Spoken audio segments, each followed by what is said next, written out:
Nah ini batu bata era kerajaan Majapahit ini, Mbak. Dengan ketebalan ketebalan sekitar 2-3 cm ini. Nah, jadi lebih tipis termasuk ini, dan artinya diduga di sini ada semacam istana yang terpendam di dalam tanah. Bisa jadi masuk di sini seperti ada tempat yang berbeda dan merasakan yang berbeda, dan rasanya lebih dingin dengan pemandangan pohon yang besar seperti gapura.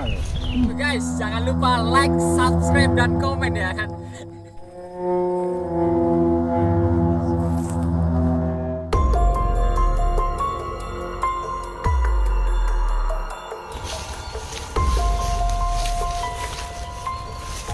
Nah, ya.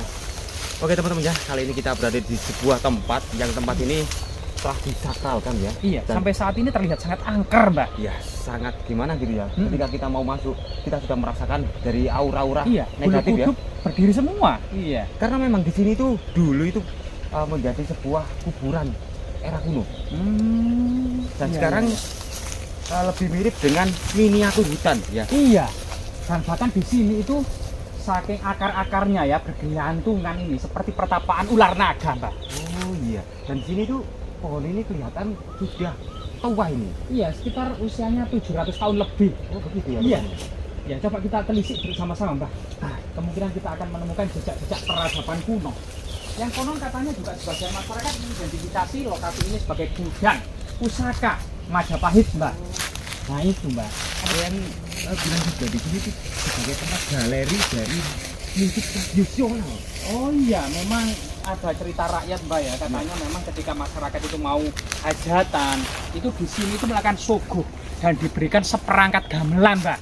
Kemudian pada suatu ketika sering itu terjadi, namun ketika itu tali-tali gamelan itu biasanya terbuat dari akar-akar, itu masyarakat itu menggantinya dengan tali modern, Mbak, agar kemudian kuat, tidak putus. Tapi ternyata setelah tali-tali gamelan tersebut diganti, maka gamelan tersebut tidak muncul lagi setelah setelah diminta, Mbak. Nah ini salah satu cerita yang sangat familiar di tengah-tengah masyarakat ya, Mbak ya. Bayangkan akar-akar seperti itu mengingatkan kita seperti ular ya. Iya, seperti ular yang liu-liu iya, ya. seperti liu-liu. Jadi anak kecil itu pohon. Iya, jarang masuk hutan ini, Mbak. Apalagi ini seperti itu ya, Mbak. Sebenarnya ini bukan hutan, tapi suasananya ini mirip sekali, hampir terasa berada di tengah-tengah hutan. Iya, terutama banyak sekali pohon beringin ambulu usia ratusan, pohon kecacil, pohon tutup ini ya, Mbak. Banyak sekali ya, Mbak ya.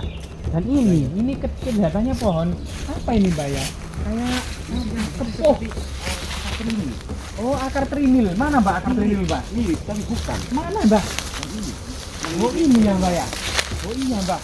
Ini ada semacam tanaman akar yang meliuk-liuk. Hati-hati, Mbak. Di bawah sini mungkin tempat ular lagi tiduran. Iya, ini seperti pohon trinil tapi bukan ini, Mbak ya. Bukan. Tapi pohon ular-ularan ini, Mbak.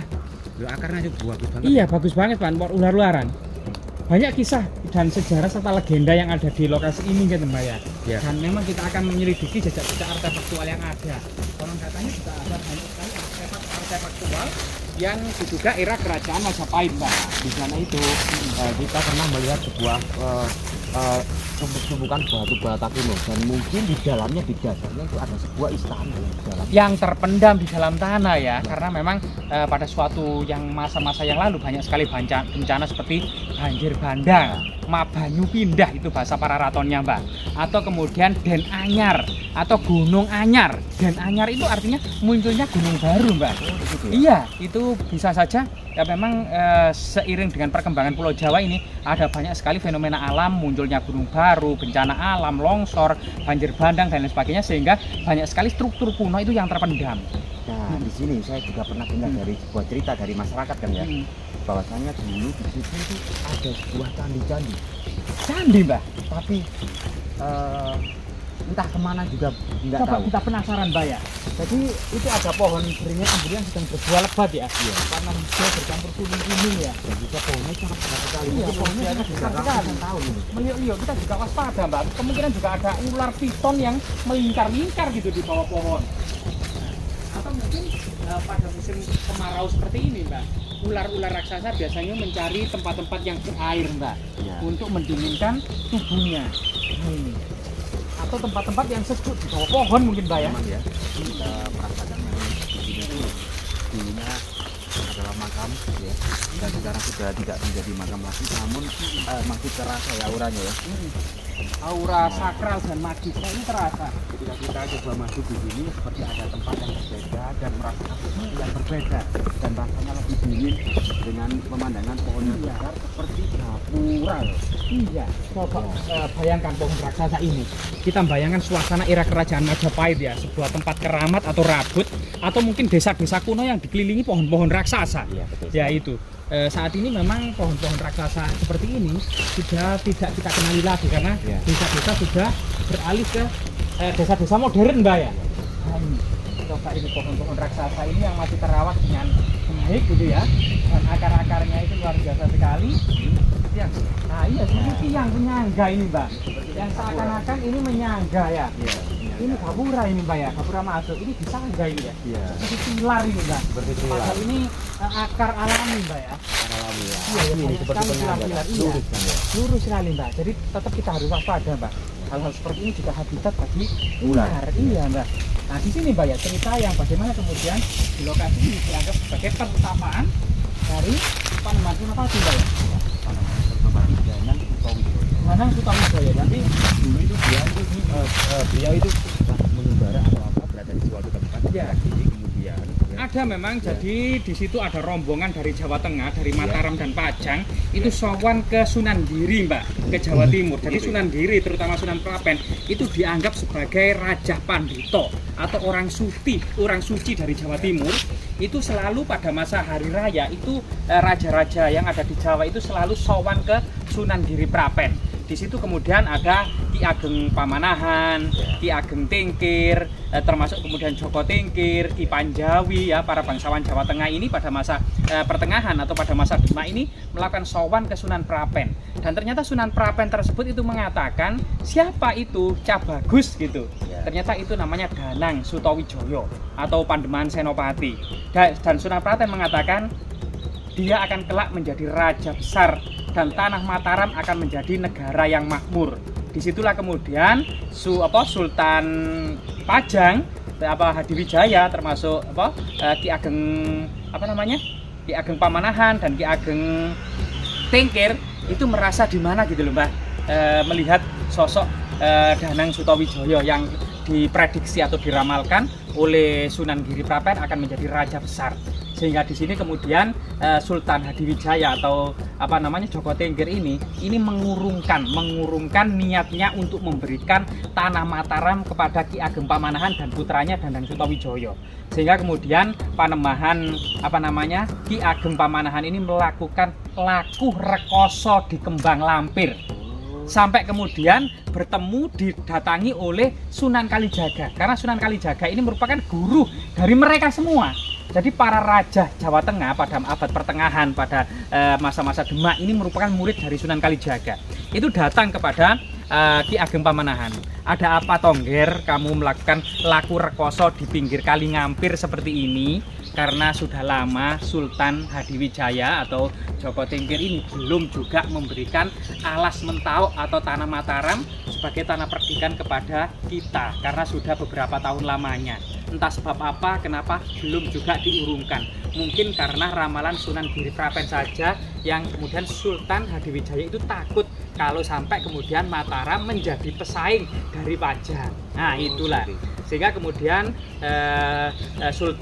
Sunan Kalijaga, itu bukan permasalahannya. Yang penting adalah hakmu bisa dipenuhi karena setelah kita semuanya berhasil menumpas area Penangsang gitu dari Jipang, semua tanah-tanah itu harus segera dibagikan sebagai hadiah dari Latukari Kaliamat kan gitu.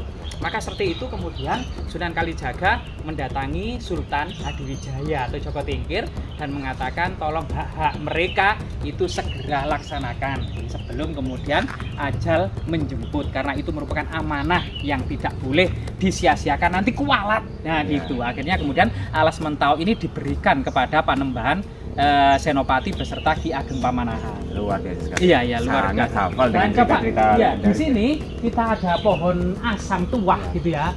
Dan diapit oleh pohon-pohon kecacil dan ternyata ada banyak sekali batu bata kuno, Mbak. Ya, di sini. Seperti sini, Mbak ya. Kali batu bata kuno sebagai ini. bukti bahwa di sini itu merupakan tempat-tempat yang sangat bersejarah tentunya ya. Iya, Mbak. Nah ini batu bata era kerajaan Majapahit ini, Mbak. Dengan ketebalan Iya, ketebalan sekitar 2 sampai 3 cm Iya. ini. Nah, jadi lebih tipis termasuk ini dan artinya diduga di sini ada semacam istana yang terpendam di dalam tanah. bisa jadi. Iya, yang kemudian memang situs-situs kuno ini kadang memang didatangi oleh para raja-raja setelahnya Iya. untuk mencari sawab, untuk mencari berkah, Mbak. Iya. Dari atau restu para leluhur. Bahasanya seperti itu, Mbak. Coba bahasa kunonya itu ketika Ki Juru Martani itu mencari sawabnya orang-orang suci pada masa Islam itu diletakkan di dalam keraton makamnya. Nah, ini sebagai bukti bahwa tempat ini Jakarta kan sudah jelas ya di sini. Iya, ada Apa, Mbak? persajian, Oh, ya. menemukan persajian. Iya, Mbak. Itu adalah salah satu aktivitas masyarakat pedesaan Iya. yang ada di sekitar sini ya. Mungkin Iya. dengan harapan karena sekitar ini adalah pertanian gitu ya. Iya. Harapannya mungkin tanamannya bagus, Mbak. Diberikan hasil yang melimpah dan dijauhkan dari segala hama dan penyakit. Nah, coba ini, Mbak. Ini banyak sekali. Itu telur, itu bagian dari persajian yang dikumpulkan mungkin dari juru peliharanya. Nah, juru Telur itu, kuncinya. memiliki makna yang cukup filosofi cukup tinggi juga. Iya, jadi memang situs-situs yang sangat bersejarah seperti ini pada masa lalu itu senantiasa didatangi oleh raja-raja, baik itu masa-masa setelah runtuhnya Majapahit, yaitu masa Demak, masa Pajang maupun Mataram, untuk diambil berkahnya atau sawabnya atau semacam untuk kemudian diambil restunya dari para leluhur tersebut. Nah ini banyak sekali ya batu batanya ya, Mbak. Nah ini ada persajian, ada persajian dan perpipaan di akar pohon raksasa ini, Mbak. Oh iya, ini bumbu-bumbu masakan itu, Mbak. Iya, itu Coba teman-teman kameramen ya. Iya, itu. Ini pertama kali saya melihat bumbu masak seperti tomat, Terasi, kopi, kopi, gula, kecap, dan juga kecap asam. bangau, asam, Iya. Dan juga ini cabe, Iya. bawang, brambang.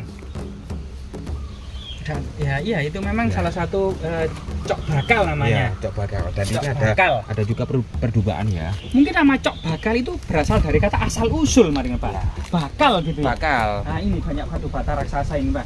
Kemudian batu bata ini Kadang itu teman-teman era itu kerajaan Majapahit ini. suka apa namanya musik kan tempat-tempat seperti ini. Padahal itu semuanya sebuah apa ya namanya sanepan. Iya betul. Yang Sebuah harus- perumpamaan. Karena orang Jawa dahulu itu Mm-mm.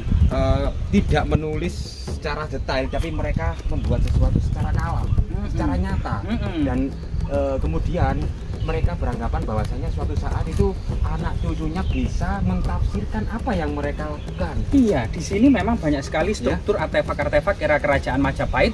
Diduga kita belum bisa memastikan istana terpendam atau sebuah candi karena memang tidak didukung oleh panteon-panteon yang lainnya seperti Linggayoni atau arca-arca. Namun banyak sekali batu bata era kuno, Mbak ya. Ya mungkin karena eranya sesudah Majapahit mungkin. Nah, mungkin seperti itu. Ya kan, Mungkin era Islam Iya. tidak masuk. Iya, mungkin era Sunan Giri Iya. gitu ya.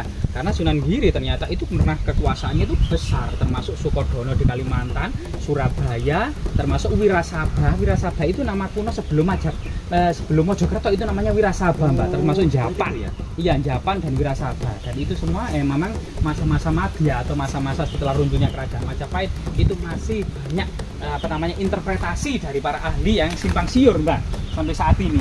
Bagaimana kondisinya di Jawa Timur setelah runtuhnya Majapahit misalnya?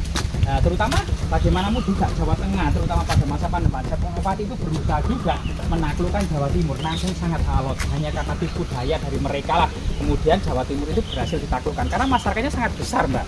Ya, luar biasa sekali ya. Penelusuran kita hari ini tentang sebuah tempat yang dari awal kita melangkah itu sebuah pemakaman umum yang sekarang sudah terbengkalai menjadikan sebuah miniatur hutan kecil, namun bukan hutan tapi suasananya lebih mirip dengan hutan yang berada di tengah-tengah hutan. Dan suasananya sejuk sekali, Mbak. Dan ketika kita masuk ke sini berbeda. Auranya sudah berbeda, sudah sangat dingin, enak, sejuk, dibuat nyantai sangat enak. Mungkin bagi teman-teman yang ingin melakukan sebuah ritual atau apa di sini enak banget. Iya. Ya, dan mungkin semoga bermanfaat ya teman-teman ya. Oke. Kita jumpa lagi di video selanjutnya.